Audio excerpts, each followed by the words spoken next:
Life moves fast, and so should the answers to your biggest questions. Welcome to Endo Batteries Quick Connect, your direct line to expert insights. Short, powerful, and right to the point. You send in the questions, I bring in the experts, and in just 5 minutes, you get the knowledge you need.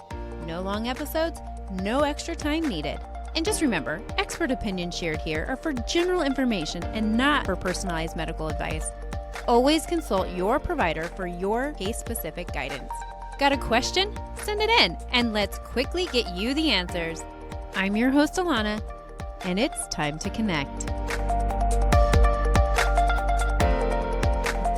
Today, I am joined by my guest, Dr. Sarah Cohen Solomon, a board-certified pediatrician and specialist in Hypermobile Ehlers-Danlos Syndrome and related conditions, including POTS, MCAS, and Dysautonomia.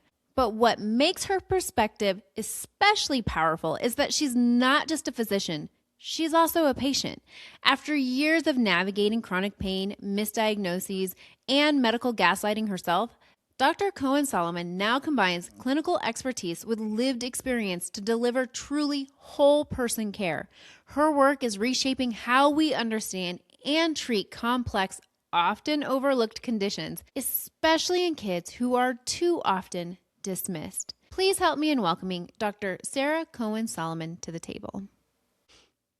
You know, we talk about the support in the doctor's office and how to approach it there, but I think something that many of us as parents and, people that have walked through this, that we struggle with is how do we help our kids when they are hypermobile and they need help and support in school? And this applies to those with endometriosis, Yes. hypermobility spectrum disorders of any range, and especially for those that are on the autism spectrum, ADHD or whatever the case is, like, how do we support them in their growing and learning environment? What are some practical tools that we can, as parents and teachers or educators, do for these students? I love this subject. It's so important. So, where to begin? So first and foremost, I think one of the main things to recognize is that the process of obtaining accommodations can actually be so helpful for learning how and when to voice your own needs and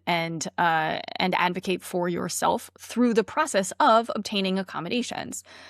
Because the goal and the experience is often that you then learn that you're allowed to take up space. You're allowed to have your individual needs met. Now, oftentimes, unfortunately, because resources are scarce and there's a lot of misunderstanding, too frequently people end up having to fight for their accommodations, and that's the bad lesson. But then you learn to be able to do it, because you might need to be able to do it in the future. So it's still a good skill to have. But one of the things that if you all learn one thing from me today, accommodations, getting an accommodation in a public school setting, you do not need to have a formal diagnosis of anything in order to qualify for an accommodation. So if we're talking about a 504 plan specifically, these are plans that have to do with addressing medical issues or symptoms that arise that are chronic. So it's not like a broken leg that's going to go away. This is something expected to hang around, which is, by the way, distinct from an IEP plan that has to do with adjusting educational goals and outcomes based on what an individual might need. And there's absolutely overlap between the two, which confuses everybody. But the 504 plan is usually where my purview is, because we're talking about things that affect mobility, getting up and back to class, classrooms being difficult on the physical functioning of your body, cold air in the classroom, hot air in the classroom, allergies in the classroom. That all is under the umbrella of a 504 plan. But also, so is extended test time, which is what we hear about more. But the most important point I absolutely must make is that if you have chronic symptoms that are disrupting an element of daily functionality, you are entitled to a 504 plan, or at least getting evaluated for a 504 plan. You do not need a formal diagnosis. You need symptoms. And unfortunately, a lot of schools, I think with the best of intentions, I hope, but a lot of the time that understanding is missed. And so schools insist on having a physician who has finalized the diagnosis before they're willing to give a full evaluation for a 504 plan. That is not how the law works. I am not a legal expert, so I should be careful how I say that, but that I know. And so what people need to understand is that if your child is struggling, and I'd love it if accommodations were in place before a child struggles, That is a Right. long-term goal.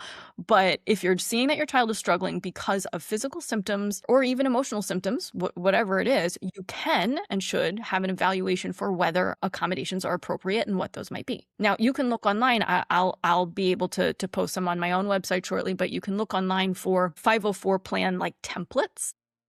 Okay. And, step-by-step instructions on how to get one, what to ask the school for. But basically, if you go into the school with a letter that says, I have these concerns about these symptoms that my child is experiencing, you don't need a diagnosis. You just send them that letter, you get it signed and dated, and they are required by law to evaluate. Now, it might not land the way you want it to land, but that's how you start the process. And it is so important to know that, and so important to be able to get those resources moving and grooving. I can't emphasize it enough. That's a wrap for this Quick Connect. I hope today's insights helped you move forward with more clarity and confidence. Do you have more questions? Keep them coming. Send them in, and I'll bring you the expert answers. You can send them in by using the link in the top of the description of this podcast episode, or by emailing contact@endobattery.com or visiting the endobattery.com contact page. Until next time, keep feeling empowered through knowledge.